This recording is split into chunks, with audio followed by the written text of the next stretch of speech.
Welcome to the Worth Knowing live stream on the Cliff's Edge channel on YouTube, the Worth Knowing Substack, my Substack. We are on Twitch, we're on Facebook, we're on Twitter, we're on LinkedIn. I feel like Oprah Winfrey.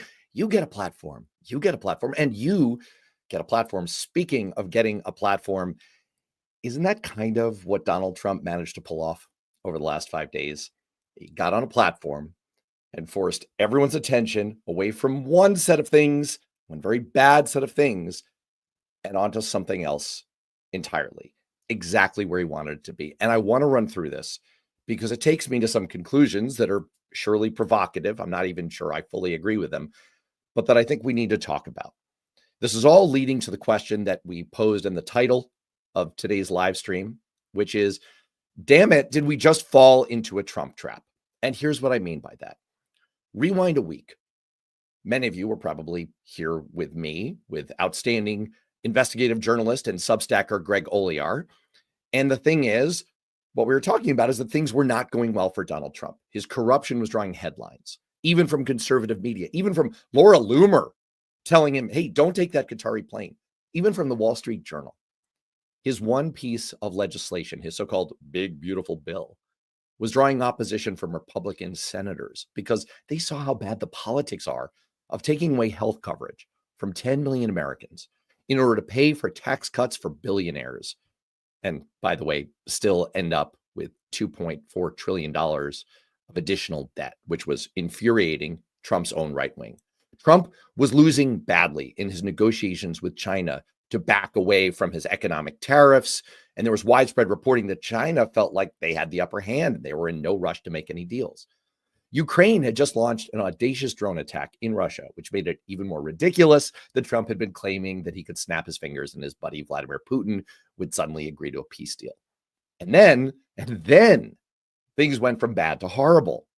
He got into an ugly, let's just say an ugly battle with Elon Musk, where Musk threw everything at him. Musk basically said, I made you. I'm the only reason you won in 2024. True story. And I can break you just as easily. Musk said, I know what's in the Epstein files, meaning you are in the Epstein files, and I'm going to hold that over your head. And Musk was even driving the wedge deeper among Republicans over the big, beautiful bill and threatening that if they didn't take it down, he would take them down.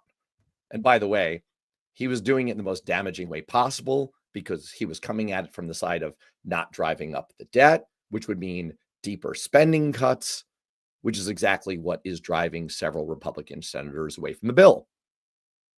And then Los Angeles. Now, here's the way our friend Cliff Schechter wrote about it on his Substack yesterday, and I'm quoting here. Just days ago, the news cycle was dominated by the Trump versus Elon Musk feud. Budget, tariffs, Epstein files, accusations flying like shrapnel between two putrid humans with unearned egos and heads filled with more bullshit than the Dutton Ranch in Yellowstone. Way to go, Cliff.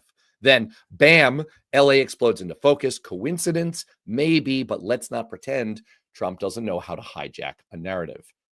Let's also remember, this is still Cliff, what else dominated the headlines?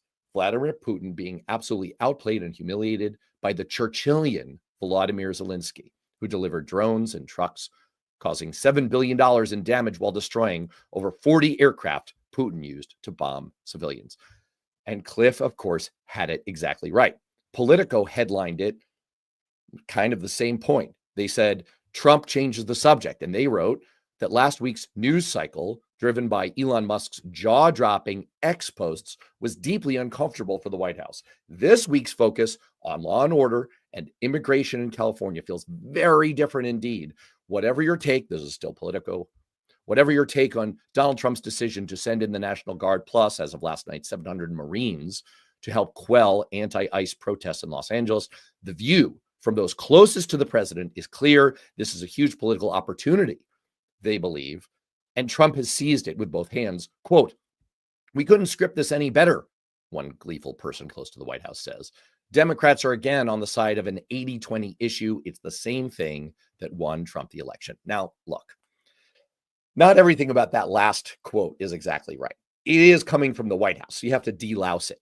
In fact, the most recent polling from CBS News shows that right now, Americans support Trump's program. This is their question wording. don't get too hung up on it.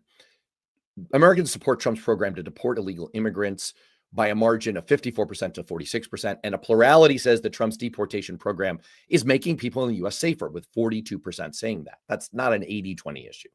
But there's no denying the tail of the tape. Last week, Donald Trump was absolutely taking it on the chin on some of the worst issues for him. And this week, all of those issues are on the back burner, and the focus has turned to his one strongest issue. Now, I want to be clear. This was 100% a Trump operation from the beginning. Some excellent reporting on this from, of all places, the Wall Street Journal confirms that White House poltergeist Stephen Miller intentionally planned these highly provocative and, in some cases, patently illegal immigration raids and other actions. Their story shows, in their words, that after deportation fell short of President Trump's campaign promises, federal agents were summoned by Miller to a meeting in Washington and told to just go out there and arrest illegal aliens. The BBC, in partnership with CBS, picked up the story from there. In a separate report, they show that protests began on Friday only after it had emerged that ICE officers were carrying out raids in areas of the city with prominent Latino populations. 44 immigrants were arrested in a single operation at a job site on Friday, another 77 also arrested in the greater LA area on the same day. That's what caused several advocacy groups, including Union del Barrio and Coalition for Immigrant Rights, to organize the initial rallies.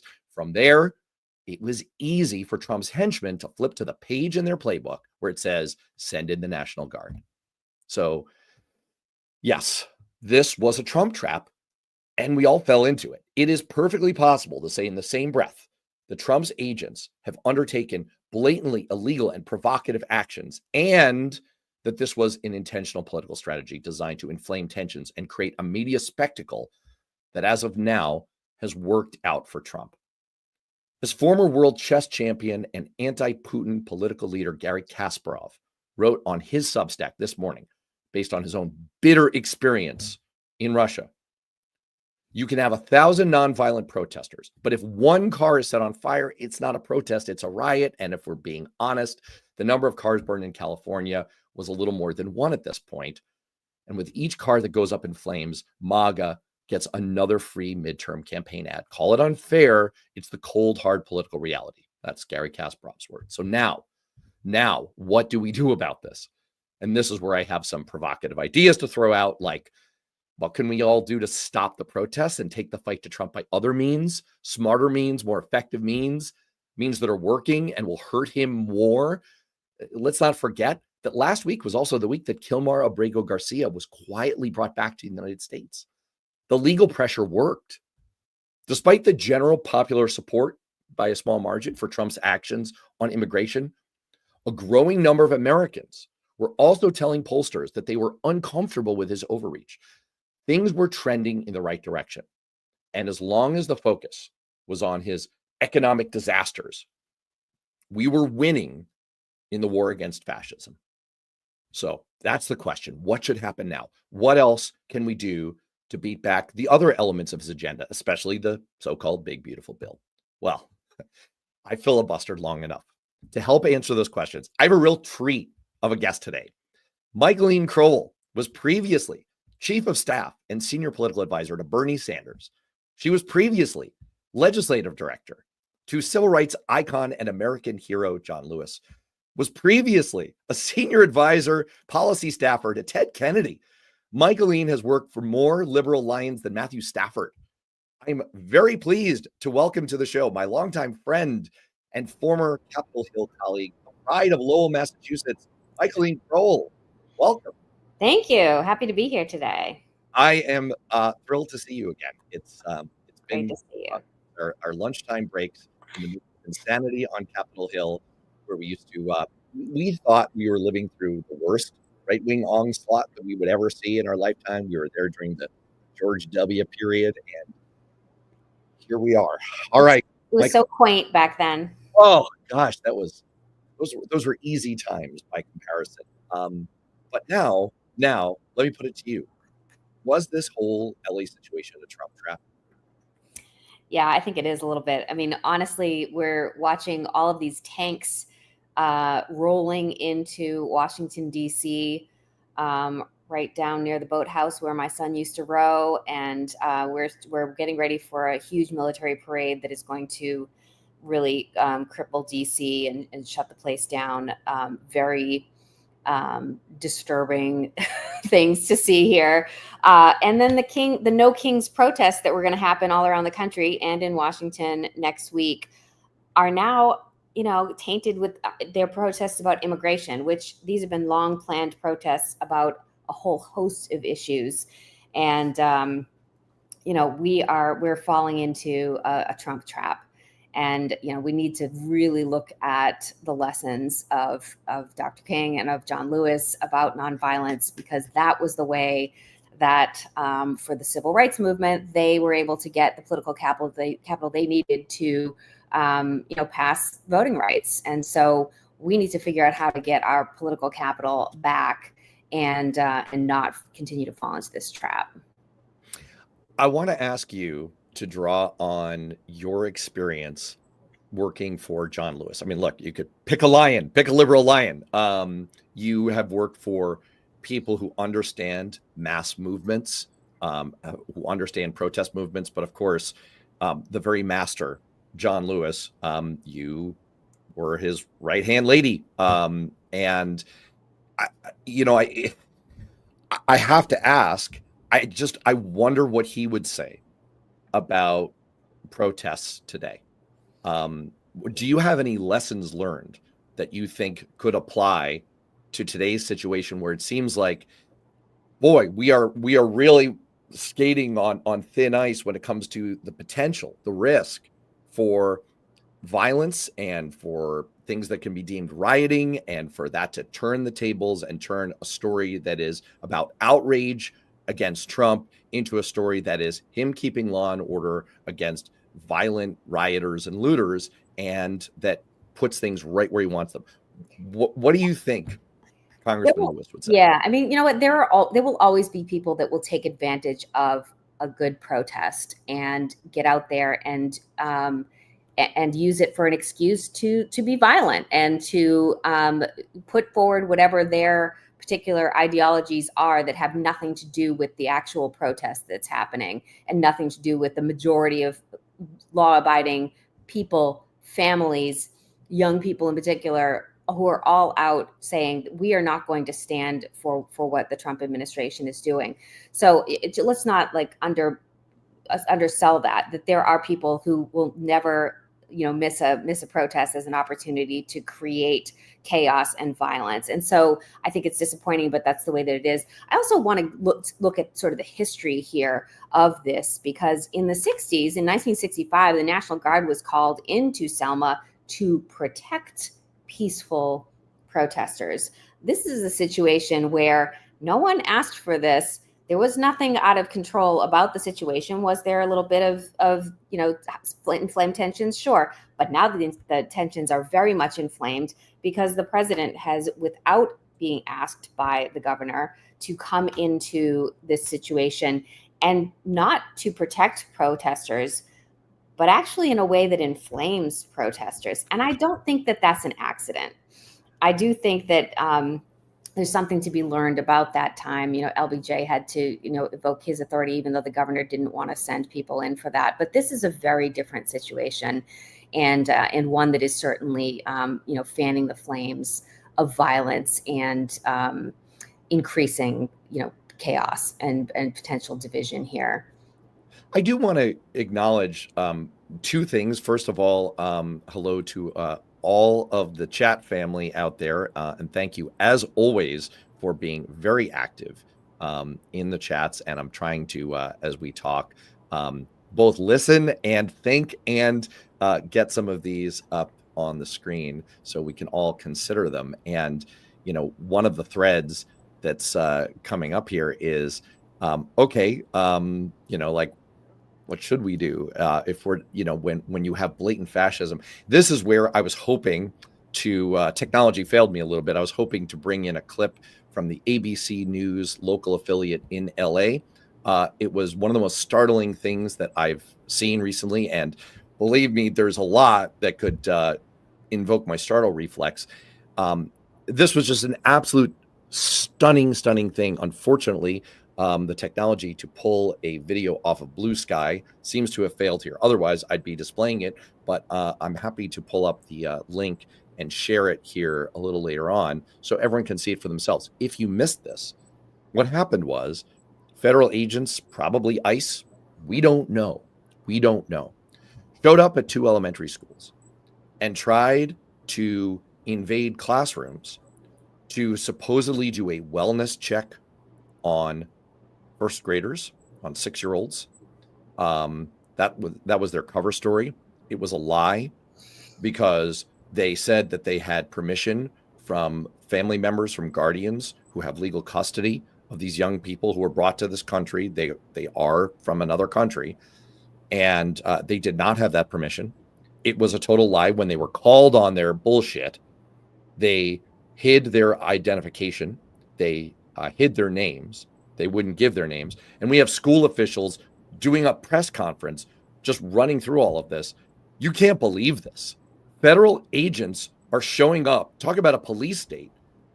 Federal agents are showing up and trying to arrest 6-year-olds to deport them. So this is what's going on. And so I wanted to bring that up because I can understand people who are saying in the chat, like, well, wait a second here. If we don't stand up to this, what are we going to stand up to? My goodness. So look, let me draw on your expertise here. You're an attorney in addition to everything else. I mean, my gosh, like you are the Leonard Zelig of American politics. You've been everywhere. It's stunning. Like what would you advise at this point? Like, you have to do something. You can't just let that go. There's a human element to this. ICE agents showing up at graduations to celebrate the passage of those of us who have children, like the proud moment of a kid graduating from middle school or from high school. I mean, these are things that just really, are distasteful. And it does come from the Trump administration realizing that, year upon year, there were more deportations under the previous administration during this past month than there were this month. So they have to kind of get up there and get their numbers out and make a show of force out there to show that they are doing what they were elected to do. It's really kind of disgusting that is where they're finding their lowest hanging fruit, is in these places. And I do think that they want to pick a fight, with Newsom. I do think that this is red meat for the base who does not see this. I think cruelty is the point. I mean, certainly, I think that is a very smart observation. I think that is something that is being accepted around the country. I think at this point, we really need to, talk about the fact that we're not talking about dangerous criminals here. We're talking about children, second graders.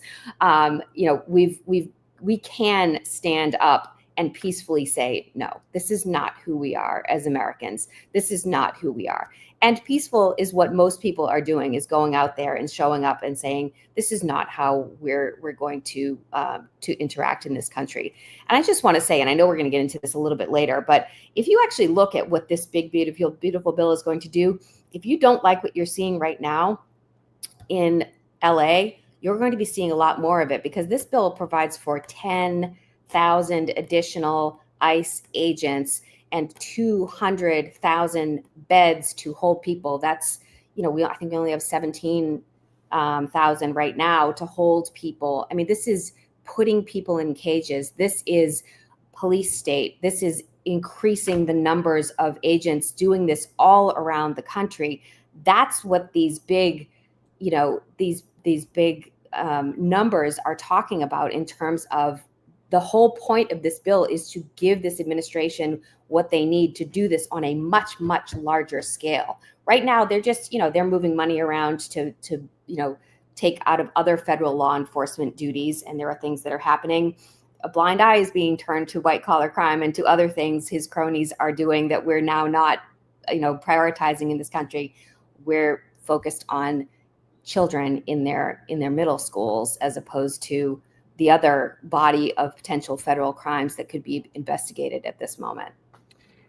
I do very much want to get into the big beautiful bill with you, because there's probably very few people on earth, and I'm very fortunate to know a couple of them, you're definitely one of them, with more insight into what can be done to try to spike it, defang it a little bit, do something here. But just to, especially because at the top, just to continue on this LA situation for a minute, I did promise some provocation, and I'm going to offer some here. And look, I'm going to say to all of our friends here who are chatting, I am putting out ideas that I'm not sure I fully agree with, but I think are worth talking about. And if you don't agree with them, if you don't like them, let me have it. I am all about it. I am wide open for discussion on this. Here's number one. Just game out this thought exercise with me. So the protests start on Friday. Trump decides to jump on the situation and announce, without being asked by the governor, which is the usual legal practice, announces he wants to send in the National Guard. What if, and clearly that was a move intended to inflame the situation, to create the kind of violence that he said he was trying to quell. What if Gavin Newsom had seen where this was going, that inevitably it would lead to clashes, that this would all backfire? And what if he had moved aggressively to jujitsu it at that point? What if he had said, you know what, Mr. President, sir, please do send in the National Guard? And what if he had called up the organizing groups that had been pushing for the protests and said, guys, you had your protest. We've got to stop this because this is going to backfire on us fast. What if he had tried to go the other way with it? I'm not sure the outcome would have been that much different, to be honest. Like I said, there are never protests that don't attract an element that wants to, create that type of visual.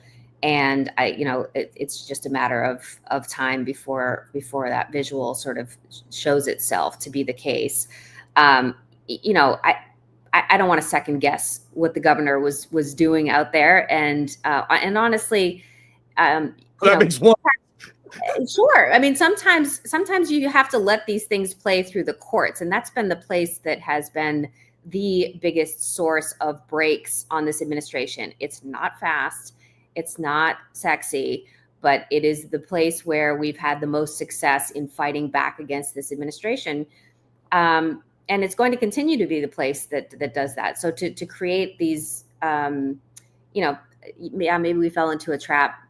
Maybe there were protesters that could have been that could have been talked to. But I actually think that there are a lot of folks that are not part of organized protests who are simply seeing what's happening in their communities, and they're showing up and saying, this is not okay. This is not how we want to be treated in our communities. So I'm not entirely sure that you could have reached an organizer who could have reached all of the folks who are just spontaneously upset about what's happening here. Like I said, there are a lot of protests scheduled for this Saturday to happen as a juxtaposition to what the president is doing with his parade here in Washington.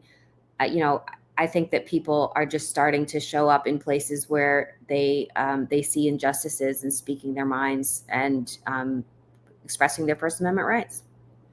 I have very mixed feelings on how effective protests are. And look, I mean, by mixed, I truly mean it, because, I have a little bit of an eye roll, honestly, which is like, is this accomplishing anything?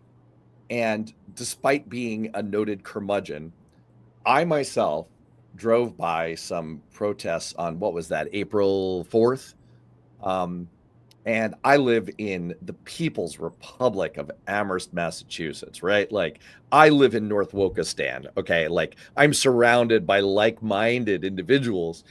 And even I felt emotionally buoyed by seeing that. And I don't want to dismiss that. I think that there is a value to that. There's a hope. People need hope. Right. There's hope. There's shifting permission structure and making people, and especially if you're reaching people who live in North Trumpistan instead of North Wokistan, right? Like if you are showing them, you know what, actually, there is a groundswell of people who feel like you. I think there's value in that. But I want to seize on your other point, which is the legal avenue has been working. Trump has been doing his level best to try to ignore the courts, step on the courts, uh, resist the courts, dismiss the courts. But Kilmar Abrego Garcia is back, and they didn't want to talk about it. Like fascism Barbie was up there on the lectern, press secretary, saying, "Oh, let's be clear, he's never coming back." Well, he's back, and the courts have almost uniformly been ruling against Trump. I'm just questioning. I don't know the answer to my own counterfactual either, but I'm just questioning. Here we are, and Democrats appear to be on the side of the images that are going around the internet are masked people in front of a car on fire waving a Mexican flag, and that is not advancing the ball for us politically. That isn't winning. So Yeah. I want to separate. I think, though, there is a misunderstanding of what that means to the Chicano movement. And a lot of people don't know the history of that movement in California. I don't think that it's a great image for us nationwide, but for people who don't understand the civil rights movement in the 60s, that was primarily organized around United Farm Workers, led by Cesar Chavez and Dolores Huerta.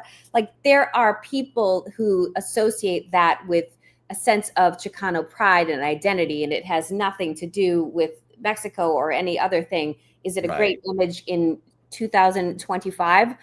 No, but does it mean something deeply to the people of that community? Yes, and that's just, it's not something you're going to be able to talk about in a soundbite. We can talk about it on this show and have this conversation. No, it's not great. And if I'm going to be hit with tear gas, I'm wearing a mask too. So these are people who are not new to protests and who understand. Isn't that the problem, though? Is that we have to provide that context, and the longer we talk, the more we're losing. Like the mental space for giving that nuance. For sure. And if you think that limited. The governor could have called someone and said, "Hey, we need to sort of script this like a Clinton campaign rally and make it pretty," and what.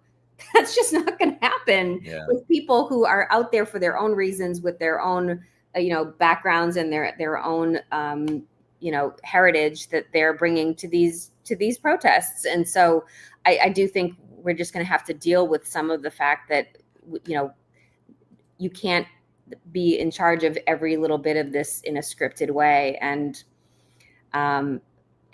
Democrats have to get comfortable with that a little bit. We're not always going to have the image. And frankly, they're going to take images that aren't real and say that they're real anyway. There's so much misinformation out there. There was a New York Times article about the misinformation, a pallet of bricks that are out there because a sidewalk's being replaced, and it's actually a pallet of bricks from a website in Malaysia that pops up every time there's a protest that says that the city is putting out things to encourage people to riot. It's just it's all misinformation. So if you think that we're going to be able to control our people, even if we're perfect, they're going to put misinformation out there and tag it for us and tag it to us and try to control the situation or the narrative, whether it's factual or not. Let me go the other way with it. One point you brought up with me as we were kind of prepping over email for this conversation is, it is interesting that there is, once again, the place where there's the most energy is the AOC Bernie tour, the rallies they're doing. It's interesting. I don't know what to make of it. And I'm just wondering, like, okay, is again, my problem with protests is it making you feel better? Which, again, I just admitted happened for me. Like, they made me feel better, which is nice. But are they just making people feel better, or are they accomplishing something positive for what we're trying to achieve? So I think there's an element of fascism, though, that requires you to sort of, give up in the face of it. There's an element of that feeds on the fear and the inevitability and the giving up before it's time to give up. So I actually think that there is a role for protest. I think protest is extremely important. And I think in the 60s, like I said at the beginning, LBJ said, look, I'm out of political capital. And Dr. King was dejected, and they said, what are we going to do? And King said, well, we're going to go get him some political capital. And it was John Lewis's head being smashed in on the Edmund Pettus Bridge that gave them the political capital to 3 months later pass the Voting Rights Act. So different time, different context. But honestly, I do think that people need to have the hope and the ability to know that there are people with different ideas and different ways of looking at this. And if Sanders and AOC are out there bringing in people who are not just Democrats or Republicans, even though that's what Democrats will tell you is out there, is that these are paid protesters. And Democrats don't want the Sanders solutions to the problems either necessarily. And that's something we've talked about on other shows. But I do think that there's an element of people out there who want to come forward and say, no, we're not going to take this as a given. We are going to show people that you don't have to give in to hate, that you don't have to attack each other in order to realize that there's a problem with our economy that doesn't favor most regular people in this country. Right. There's a problem with a government that continues to just squeeze and squeeze and squeeze on the bottom and give little scraps, but everything else is going to the wealthy folks or the big companies. And so I do think that there's a role for those lines of narrative, although they just show the crowds. They don't really put Bernie Sanders on television and let him talk about what it is that he's actually fighting against. And I know we disagree on the prescriptions, but he's looking at it and saying, look, this has become an oligarchy. We've got all of the richest people in the world sitting in front of the Supreme Court justices at the inauguration. Like, we maybe have swung a little too far to that direction. And maybe there's a role here for people to actually have some of this government paying attention to it. It is a little bit like showing footage of the crowd at the Eras Tour and not playing any of the songs from Taylor Swift. It's like, they're there to listen to something. It'd be interesting to know what that thing is. And, look, I do want to pivot over to talk about the big horrible bill. I just want to say, what I appreciate about the chat going on is there's some disagreement going on there, and it reflects honestly some of the internal division in my own brain.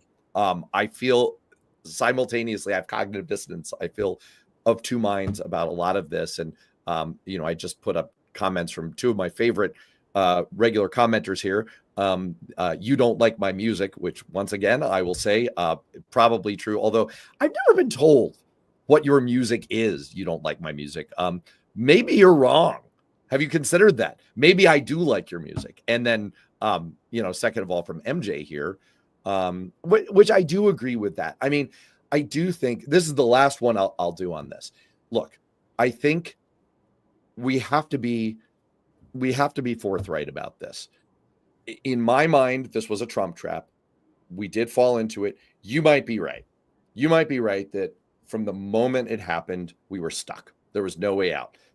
Gavin Newsom, I personally think that Newsom was a little bit trapped in trying to play internal Democratic primary politics. He likes the optics of it being Newsom versus Trump and saying to Tom Homan, like, come at me, bro, come arrest me, bro, which is actually literally what he said. He was like in the command center in California. He's like, oh, you say you want to arrest me? Let's go. I'm going to put you in an omoplata. It's like, all right, bro, I get you. I like being in the manosphere too. But so I think he likes the optics of that. I think he does not mind it being him versus Trump.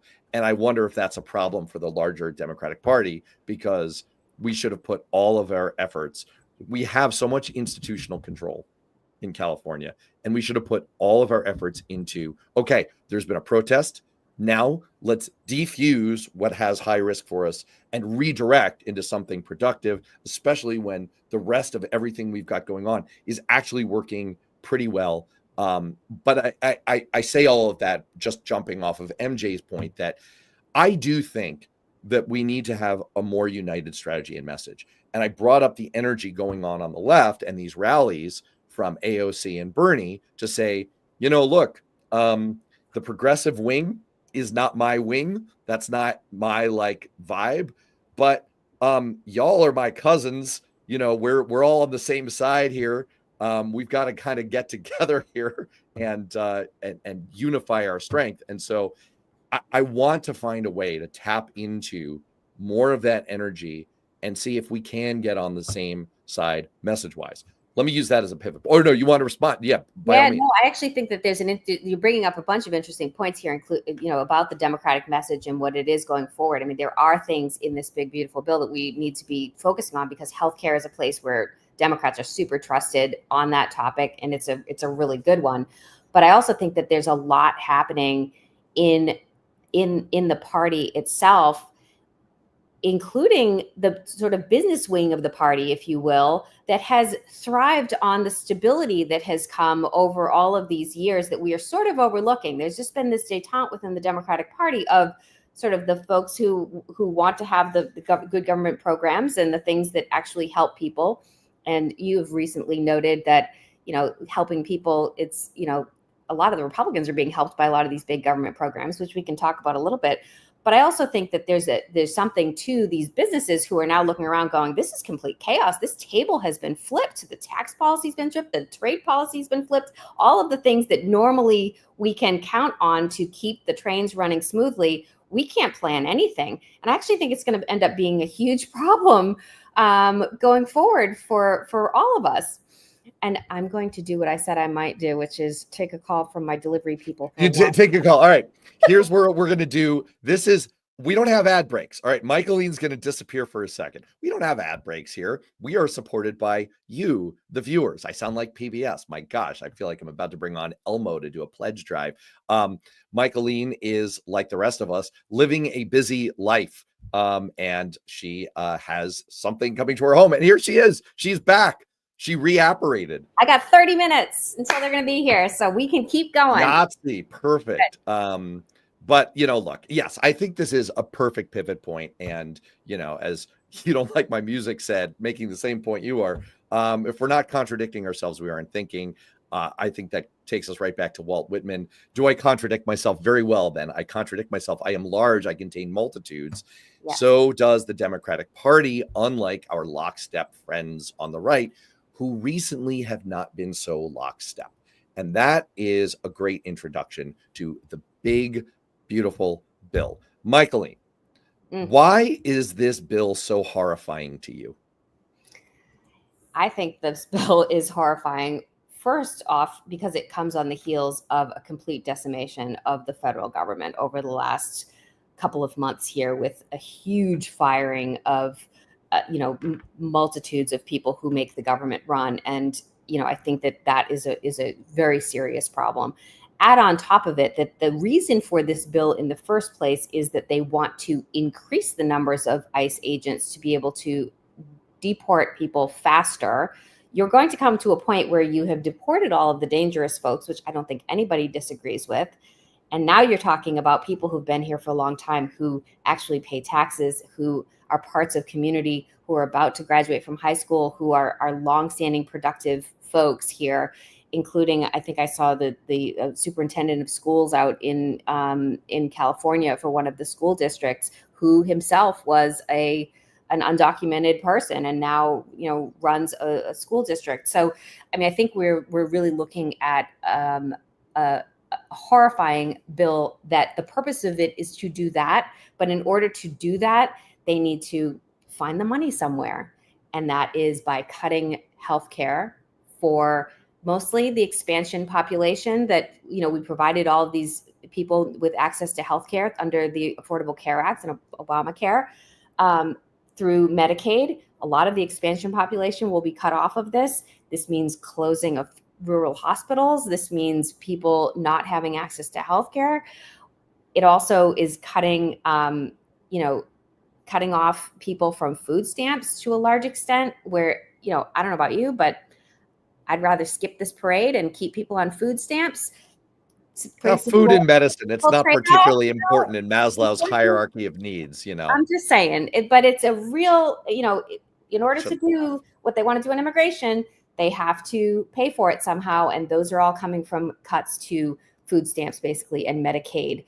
Not to mention that this bill is going to extend the Trump tax breaks, which predominantly went to the wealthy.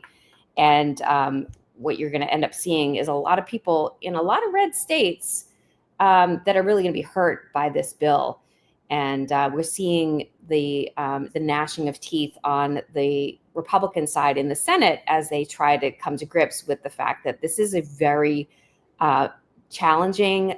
There's a reason they call Medicare, Medicaid the third rail of American politics, because once you cover 10 million people with health insurance and then you either make it more expensive or you take it away from them, that's a huge problem. Right. Well, two things. First of all, a couple of people are noting to my little joke about, we're not ad supported. You're right. If you're on YouTube, you might get interrupted by ads. We are kind of ad supported. So I stand corrected. You're right about that. A simple solution to that is you can join these live streams on other platforms, including worthknowing.substack.com, my Substack. You can pick that up there. And I don't think there are any ads. So if you're having Amethyst Peony, if you're having ad problems, we need you here. We need your comments in the chats, which I love putting up. So if you're having ad issues, worthknowing.substack.com. But don't tell Cliff, because I help Cliff build the YouTube channel too. So I support all the platforms. To your point about Medicaid expansion, look, I kind of did in my career. I aspired to basically have your career. We met as young staffers, and now we have, let's call it just a touch of frosting in the hair. We were very, very young once. And, so I pulled kind of a Crash Davis career move. I worked in Congress for about a decade. Then I worked in a state legislature. I worked in the state Senate of New Hampshire. And I will say that one of the things I'm proudest of working on as a staffer in my career was Medicaid expansion, which we pulled off in New Hampshire in 2014. And I was very happy to be very involved in that, because it was one of the things where I felt like I was able to have a direct impact, not trying to take the role away from the actual elected officials involved, but it was a place where, as a staffer, I was able to have a direct impact on hundreds of thousands of people's lives. And, it's incredible. And what was so ironic about it was, in order to get it through, Governor Hassan at the time, now Senator Hassan, had to really massage it, had to really massage the politics of it. And we had a Medicaid expansion commission that she set up and that I helped coordinate. And darn it all, if the major Republican argument against expanding Medicaid was, well, if you do this now, it's all well and good that the federal government's going to pay for it. But what if, like 10 years from now, they start to reduce support? Then we'll be on the hook for it. Well, looky here. Guess who's doing exactly what the Republicans were afraid of? And it's, I mean, the irony is so thick, and the cruelty of it, as been often said, and one of our commenters said a few minutes ago, the cruelty is the point. This is what I want to ask you about. Even Josh Hawley, who I quoted on this show over the last couple of weeks, in his New York Times op-ed, Josh Hawley stands with a fist. Josh Hawley profiles in courage, running for his life from the insurrectionists, and then, saying like, oh, set them all free. That Josh Hawley sees it. He sees that it is such a mistake. It's such a political landmine to say 10.4 million people, we're taking away your health care. And what are we going to use that money for? Tax cuts for billionaires. It is such a direct light. It's so obnoxious. And that Lisa Murkowski agrees. That Susan Collins agrees. I used to work as a staffer in the Maine delegation. Actually, I was working as a staffer in the Maine delegation when we met. So I'm very familiar with Senator Collins. This feels like a real fault line. So take us inside, if you were still Bernie's chief of staff. What is going on right now in the Senate? What are Democrats doing? How are they trying to leverage this divide among Republicans to fix the bill, to make it less horrible, or maybe to take it down altogether? There's no fixing the bill and there's no taking it down. I hate to be the bearer of bad news. Like, this is one where they are going to hang themselves with their own bad ideas here. The Democrats are going to make it as painful and as challenging as possible. And so this process is very arcane. The Senate is very arcane. And this is a budgetary process that basically allows folks to get around the 60 vote threshold in the Senate, which requires all bills through the Senate to be bipartisan, including appropriations bills. Everything has to be bipartisan, except on this big, beautiful bill reconciliation process, as it's called. And so what's happening here is that there almost is no way for the Democrats to take this bill down, because we just simply don't have the votes. It only takes 51. So there are several Republicans who will get a pass in the Senate who will not vote for this big, beautiful bill because it cuts Medicaid, or because it doesn't cut enough, or because there's some other piece that they are upset about. But the reality is that, we're going to make it as difficult as possible for Republicans to take these votes. And because so many of them understand that many of their constituents are going to be thrown off of their Medicaid. They are going to be thrown off of their health insurance, and they are not going to be able to afford health insurance on the exchanges because they are cutting the subsidies for those exchanges. What Democrats will do is they will challenge every bit procedurally that they can, just to make it difficult. There's this process called the Byrd bath. Senator Byrd, longtime interesting character we could talk about for a long time, but he basically challenged anything that doesn't have budgetary impact. So you can't really legislate on these bills. You can only do things that have budgetary impact. So the Democrats will make it challenging in that process, but they're also going to make them take really difficult votes during the 20 hours of debate that this bill will have on a variety of things, including anything within the Finance Committee jurisdiction. As a nerd, I'll say that to you.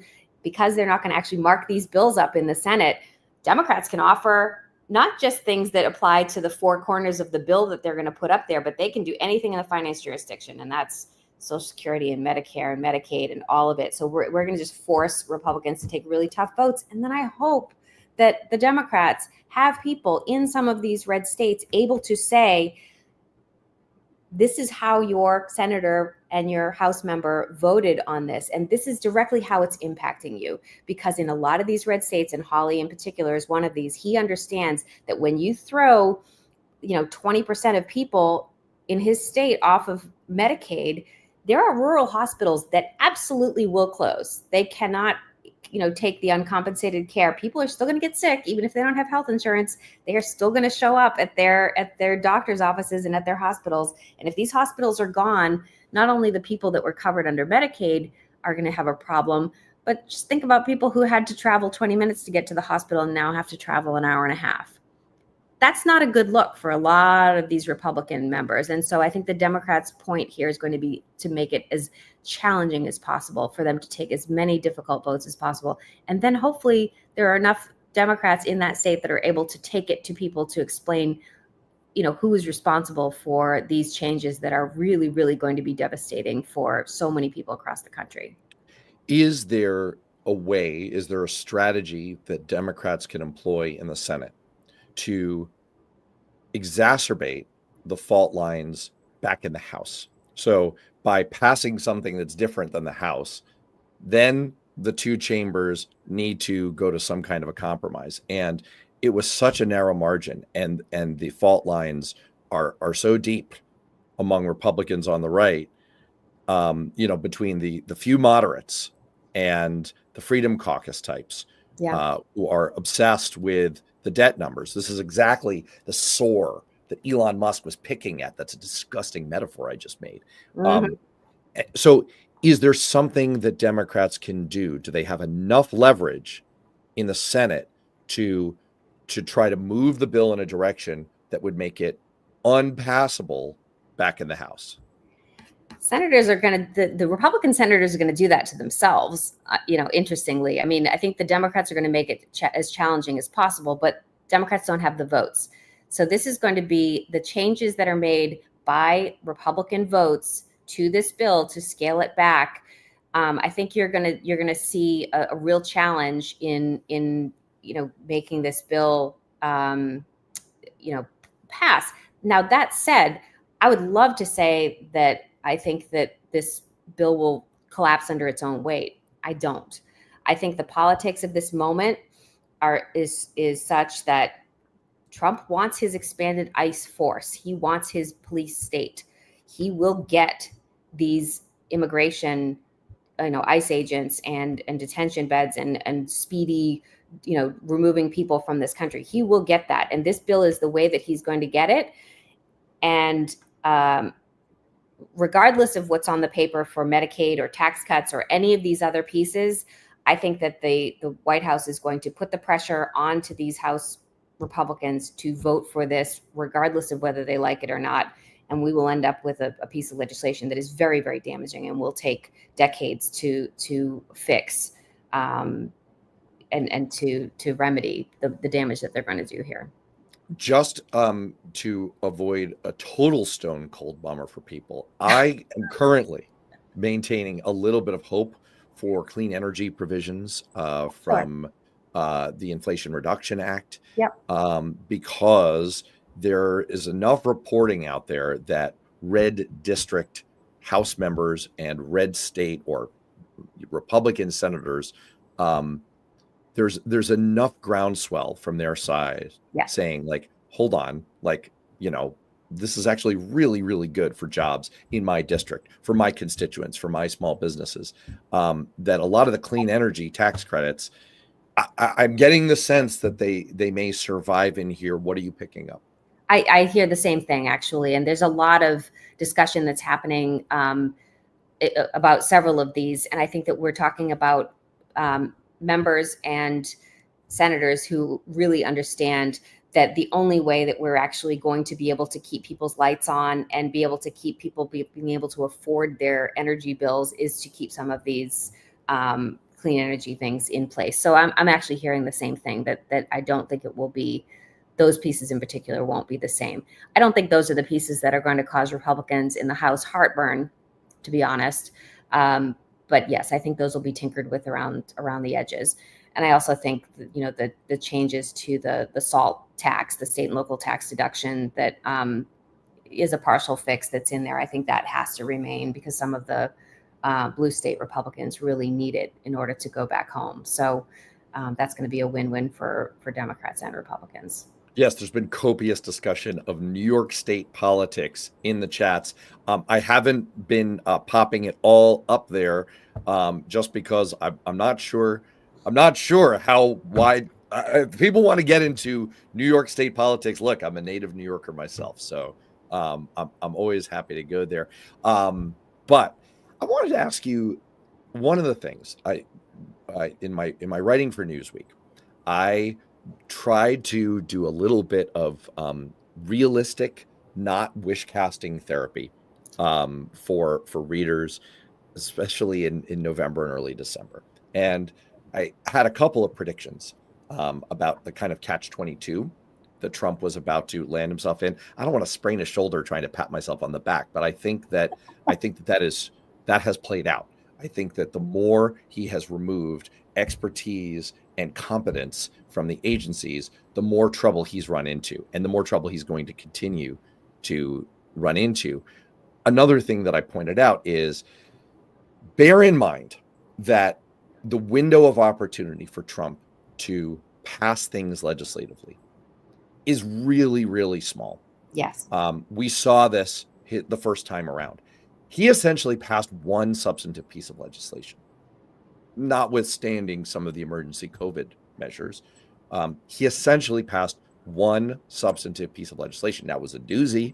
It was the big tax bill, but it's not like, I mean, compared to if you're a Republican and you don't like what Joe Biden does on any account, boy, I mean, he was a very productive legislator, Joe Biden.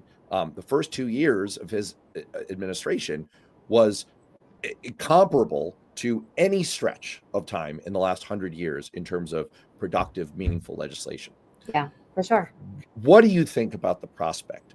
Let's say that your prediction is unfortunately right, and some version of this big, beautiful bill eventually sails through, and maybe some edges are sanded down, but it's pretty much, this garbage taco that we're being fed. Um, what do you think the prospects are for other bills to move through this Congress? Are they as dim as I thought they were? I think they're pretty dim. Obviously, we pass a defense authorization bill every year. So NDAA is one of the bills that will pass.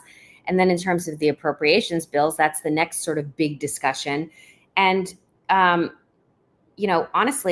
the whole last year, there was a continuing resolution, which basically continued the Biden spending for 2025. And that was a self-inflicted wound the last time that Musk and Trump got into a pissing contest with each other. And so, they ended up having the Biden levels of spending continued for another year.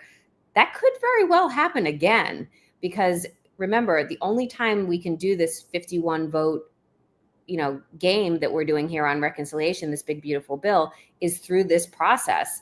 And appropriations bills still require 60 votes, which means this still requires Senate Democrats, which means after this process takes place, Democrats get their power back a little bit. So we're going to be able to have those conversations. And right now, the House is operating as if they're going to accept the president's view of the world in terms of budget numbers.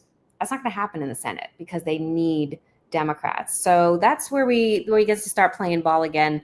Honestly, it's really hard to have those negotiations happen because we're talking about a federal government that's been decimated over the last couple of months, with people just being tossed out, and the ones that make sure the nuclear reactors aren't overheating are had to be called back. I mean, it's complete insanity. But it's hard to negotiate and give Democrats much of anything. And if we're talking about continuing resolutions, it continues the Biden spending levels, and we regain our relevance in this discussion. And Democrats have to get back to talking about real issues that affect real people. And I think we've yet to see the negative impact that's going to happen here from these tariffs in terms of people's pocketbooks, the damage to the economy that's going to be done. And we didn't even get to the part where, if they actually deport the number of people that they want to deport, we're talking about $1 trillion being added to the debt just because people want to kick people out very quickly. I could see a better way to spend that money. Well, and also let's not forget the economic impact, right? Like, there's a reason that businesses don't want e-verify, right? Like the dirty, not so secret is that Republicans who are small business owners or large business owners desperately want undocumented migrants in this country because they do all kinds of jobs that they can't otherwise hire for, and certainly can't pay as little as they do for. And that giant sucking sound you're going to hear is the sucking sound of businesses going under. Now, look, okay, here's what I want to do. I have 2 announcements to make, but I'm saying that now because I want to get to a third thing before we wrap up here, which is I want to create space, like just a couple minutes for story time with Michaeline. This is my favorite part of having you on my show. I've had you on my show many times over the years. I've known you for about 20 years, and I never get tired of story time with Michaeline because you have been in the room where it happens with like everybody. It's freaking amazing. I've told this on my show before. You've invited me into the room, like when you were working for John Lewis. You like invited me to come hang out in his office, and we were doing a meeting or something, and like his walls were living history. It was pictures of him with every significant human being who had lived, including him, during the 60s. And I was like, you like work here? This is astonishing. So my challenge to you, I'm going to filibuster for just like 2 more minutes here with 2 quick announcements. And your mission is to think of, pick a story for story time with Michaeline, from the amazing people you have worked for and with. You can pick anything you want. I don't think this crowd has heard anything about your experience being the stand-in for Hillary Clinton in the mock debates that Bernie used to prepare for debates in the 2016 primary. You could talk about what it is like to be Hillary Clinton. You can talk about any subject you want. All right. Here's where I filibuster with two quick announcements. First of all, I'm delighted to announce that we are going to add another live stream this week. I'm going to host a live stream with major Substacker Steve Marchand. That's this Thursday, June 12th. Oh man, I should really have had a thing ready to pop up. I didn't do that. This Thursday, June 12th, 1 p.m. It's a special 1 hour early. Why am I going 1 hour early? Because at 2 o'clock, Cliff Schechter does his major Substack live stream of the week. That's only exclusively on Substack as part of Blue Amp. And so I'm going to go in the hour before that and hopefully give him a little bit of a lead-in audience. So me, Steve Marchand. Steve is an old friend of mine from my New Hampshire days, a major political operative. He's run for office there a couple of times. He's a political consultant. And we're going to talk a little bit about how the Trump onslaught on everything, absolutely everything, and if the immigration LA story is still going, certainly that front and center, how it's playing in the battleground. There is an absolute top drawer congressional race going on there. There's an absolute must-win Senate race going on in that cycle. And, Steve is pretty tied in to the battleground politics. We're going to talk about how all of this is playing. Like, is Trump actually winning on all of this stuff, despite what the polls say, despite what our political instincts say? So 1 o'clock on Thursday. I hope people, that's 1 o'clock Eastern. I hope people will tune in for that. Thank you. There we go. Jim, you are the man. You are the absolute man. Yes. And you can get it here on YouTube. We'll put it up on all the usual platforms that we do for this one but you won't be able to get it actually on my Substack. You will be able to get it on Steve Marchand's Substack. It's like a weird technical thing where we can only live stream in landscape to one Substack at a time. Substack's got to work on that. So anyway, Steve Marchand's Substack, this YouTube, and you will get the whole thing. Oh, you don't like my music. Wow, dude. You are going right to my second thing that is part of my, and you know what? Michaeline, feel free to make this something you answer. So, okay, you anticipated my second announcement. So a couple of days ago, I saw something in the notes feature on Substack. Someone was posting a question to all the Substackers out there. How are you using the Go Live feature? And they pointed out that most people use it kind of like this. They host a show, usually with one guest, sometimes two, and you have a conversation. And I love that format. But this person was saying, like, are we innovating? Like, are we considering other models for this? And people had all kinds of interesting ideas, not necessarily things that I would be into, but I thought they were interesting. Like someone whose Substack was all about gardening was going to like go live out in the garden and walk through like how they, like weed. Someone was going to go on a nature walk with it. I mean, interesting ideas. And Cliff and I were talking yesterday about how we might experiment a little bit. And I was thinking about starting a segment in which I don't have a guest. And we just lean into what we're doing in the chat and what You Don't Like My Music is doing. And we throw out some questions. And I was thinking of calling it Matt GPT, in which I answer questions with well-researched, well-sourced answers, and I occasionally hallucinate. And so I thought I might try. And look, I got to be honest. Here's why I'm bringing this up with everyone. I'm nervous about this. I've done a podcast for 5 years now. I've always had a guest. I don't like the solo rant. I know I open up with like a 5 or 10 minute solo rant, but that's not my wheelhouse as much as I'm talking right now. I like the give and take. I like the back and forth. I like hearing from smarter people than me. So what I would love is your feedback, and I can take it. I would like your feedback in the chat. Would you enjoy a kind of Reddit Ask Me Anything, like open, like radio call-in type style segment as part of this live stream? Would you like to see that experiment? I'm very curious to see what people think. All right. That is the end of my long rant filibuster announcements. Thursday, 1:00 live stream. And I would like your opinion on a kind of radio call in. People just throw out comments. I'll respond to what people say segment as part of this live stream. There you go. Michaeline, I've given you as much time as I possibly can to prepare. Got it. What would you like to share? So I will share a couple little things and then I'll share a bigger thing. So I think the worst influence on Bernie is whoever talked to him last.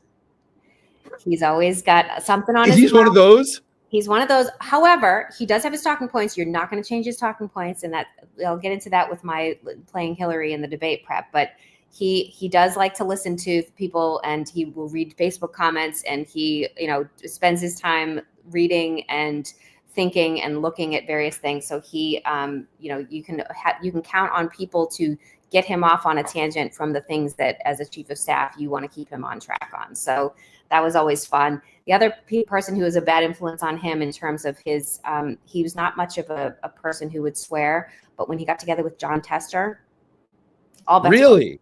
Oh yeah. John Tester was he himself foul-mouthed, or did he just induce it in others? They get excited, and it's punctuation. It's not that it's anything nasty, but they would occasionally have a couple swear words that would come out. And that was the only time I would hear that is when he was with John Tester. So that's interesting. And they don't have much in common in terms of their politics, but they did have a nice friendship. But the thing I will tell you, my story time, is that during the 2016 campaign, Bernie is definitely a harsh critic of his staff. Well deserved. You need to have good information, and you need to get good things from your staff. So he's used to critiquing his staff pretty heartily, always a fair boss. He did not like to be critiqued himself. And so when debate prep started to happen, that was a really difficult place for him to be, because he's literally been using the same talking points for 40 years and saying the same things, and finally found an audience that had caught up to where he was in terms of leading this movement. And so when I would play Hillary, I was given these beautiful binders and scripts and information that I could use to answer these questions that we wanted Bernie to practice answering. And so I would stand up in my blue blazer doing my best Hillary Clinton impression, and I would. Did you do the laugh? No, I don't think I could. I don't think I could do that, but maybe I could at the time. But I would be the worst version of Hillary Clinton in order to sort of provoke him a little bit. But it took until the second debate prep until he finally realized that I was using a script, and he's like, "Michaeline, why do you have a script? I don't get a script." I was like, "Senator, you don't get a script because you don't get a script actually when you're behind the television camera." So I'm glad that you thought I was brilliant for these past two debates in your own little world, not realizing that I was using great talking points that a whole team had prepared for you. But he thought that he deserved a script. So I was just my son, who's turning 12 on Trump's birthday. He shares a birthday with Trump. Okay. That's what I'll let people know. My son has gotten really into Saturday Night Live recently. And he and I will watch a YouTube clip or two from Saturday Night Live as we settle down for bed at night. And recently we watched an episode, which of course included the world-class impression of Bernie Sanders. They were doing Bernie Sanders is on the Price is Right. So it brought to mind for me, is he aware? I mean, I know he's gone on SNL, right? So he's clearly aware of this. How does he feel about these awesome, when he hears, my old boss, Paul, who's been on this show before, he actually does, as a mid-70s Jewish dude from New York, he actually does a very good Bernie Sanders. How does he feel about the millionaires and billionaires? Is he cool with all this? Yeah. So he and Larry Davis are actually cousins. It turns out, distant cousins. That's kind of funny. But yeah, he loved it. He said, "Look, I can be in two places at once. We got Larry David doing a great impression, and I can be out here on the campaign trail." So he did like it. He got a kick out of it, and he did go on to Saturday Night Live, and had some fun with it. So yeah, he doesn't mind all that, and he knows he's a little bit of a caricature, but there is no in front of the camera Bernie and versus behind the scenes Bernie. What you see is the person that he is 24 hours a day, all the time. It is amazing how disarming it is. Like when politicians go on SNL, sometimes it doesn't go great because they Yeah. seem to be doing like when Kamala did it. I'm sorry, love you, Kamala, but it seemed to be like the most sanitized, most defanged version of that. Like, no Harrises were harmed in the filming of this episode. And like, with Bernie, it's like, he's going on with a guy who's like, let me tell you how I wash my one suit. I go out in the rain and then I jog behind a bus and let the exhaust dry me off. And like, that's funny. And also, it's a teeny bit mean and like, it's great. So anyway, when he first got new suits during the presidential debate, the presidential campaign, he didn't realize that you had to take the strings out of the pockets when you buy suits off the rack. And so he was going down to vote at one point and he said, it's the strangest thing. They don't have pockets in these suits. And I said, Senator, please hand me your coat while I brief you on how you're going to vote so I can snip the strings out of your new suit. I'm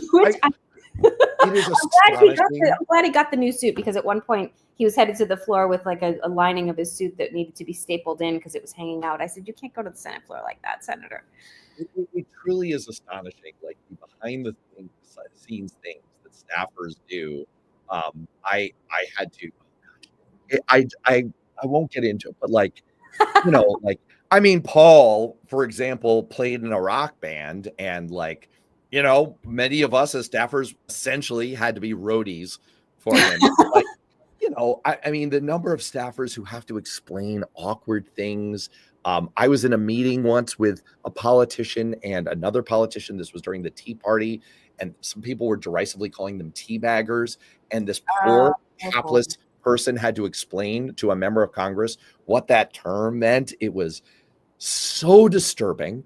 And like this kind of thing, like removing the sewing from the lining of the pocket, it happens all the time. All the time. They're just human beings. They're just human beings. They're just overworked human beings who I used to have a high degree of respect for. All right. I got to get you out of here. You've got life to live. Speaking of being real people, real human beings, you've got life to live. So, thank you. This is fun. I appreciate it so much. It's always great. It's always insightful to have you on. And I will quickly repeat. First of all, for people out there having ad problems or streaming problems, try the Substack, worthknowing.substack.com. I'm contractually obligated to mention that as much as I possibly can. I appreciate people migrating over to my Substack. And some people have even become paid subscribers, which I super duper appreciate. And we will be back on Thursday, 1 p.m. with me and Steve Marchand. I hope people will show up for that and flow right through to Cliff on Substack at 2 o'clock. And let me know. I may try this guestless thing if I can get the gumption up for it. So that may be coming down the line. Let me know what you think of that and of the Matt GPT name for it. Okay, with that. I could be a plant for you if you need some good questions. Oh, I love it. All right, Michaeline, thanks so much. And everyone, we will see you hopefully Thursday. And if not, next week. Take care. Thanks.